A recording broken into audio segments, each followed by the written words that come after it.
So we're entering into an era where the GPU, or a GPU, is going to find itself integrated in with the CPU. This is a natural evolution of LSI, large-scale integration, and one to be expected. A lot of people, however, mistakenly think that that spells the end of discrete graphics, and just the opposite is the case. The reason for that is that we already have very, very large power consumption GPUs, typically consuming 100 to 150, as high as 250 watts in some cases. Well, CPUs consume that same amount of power. So you're not going to be able to take a 250 watt CPU and jam a 200 watt GPU into it. That just can't be done. So therefore, you're not going to be able to put the kind of graphics performance inside the CPU that would eliminate the need for discretes.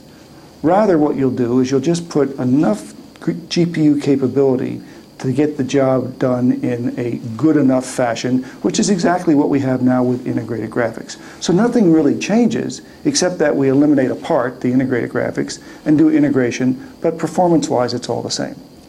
However, there is a demand for performance, and the demand for performance goes up all the time. When you put the GPU in the CPU, you draw a line. There's now no more graphics development for that CPU until you come up with the next one, which is going to be 2 or maybe 3 years later. In the meantime, applications are showing up that need more and more graphics power. So discretes will satisfy that. The other thing that's happening is hybrid.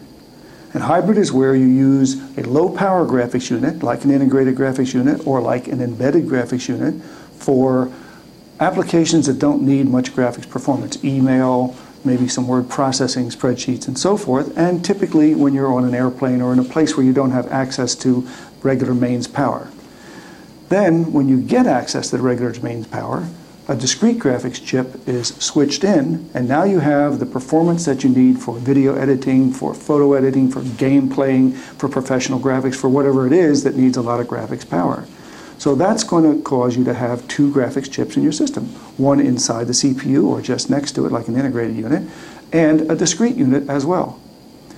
The third area that discretes get added benefit is when you stack them up. You can run 2 discretes together in a crossfire mode and get much more performance than you would otherwise. So now you're selling still more graphics boards or graphics chips than you are PCs.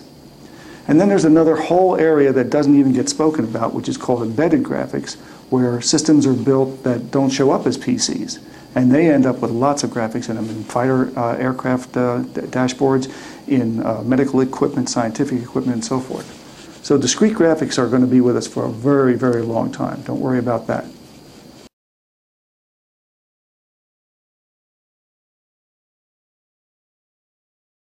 One of the reasons for it is because a video game gives you an enormous amount of entertainment for the price.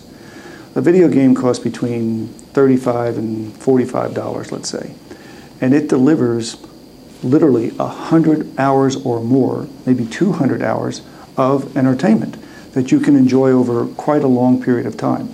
It's not uncommon for people to replay a video game if it's a really good game. I've personally replayed several of them because they were just so enticing, and if it's a well-constructed game where you don't have to follow a linear path where you can wander around and do different things each time, that makes it even more fun.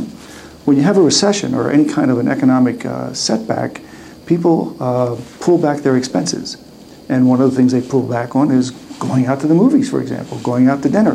Well, what do you do instead? Stay home and play with your video games. Now, at a certain moment in time, the recession will end. During the period of the recession, people will build up a pent-up demand.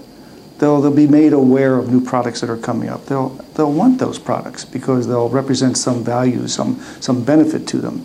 But they'll be a little bit, let's say, intimidated about buying them because of the recession. Even if these people have jobs and everything's okay with them, there's still the psychology that, maybe we better wait and see how things are going to turn out. As soon as the signal is given that the recession is over, people will go out and buy things. But it still will be modified. And so they're going to be smart shoppers. And a smart shopper goes for maximum price and performance. What's the most bang I can get for the buck? And so for that reason, we've seen historically, and we've been through quite a few of these recessions now, and we've got data to support it, that the segments that peak up first after a recession are the ones that have the best price performance. And that happens to be a segment in the PC industry called the performance segment. Just below enthusiast, just above mid-range. And that's where people spend their money, and that's the large volume market. And so it's my prediction that we'll see an uptick in that segment as soon as the recession starts to lessen in terms of its, let's say, depressing effect that it has on people.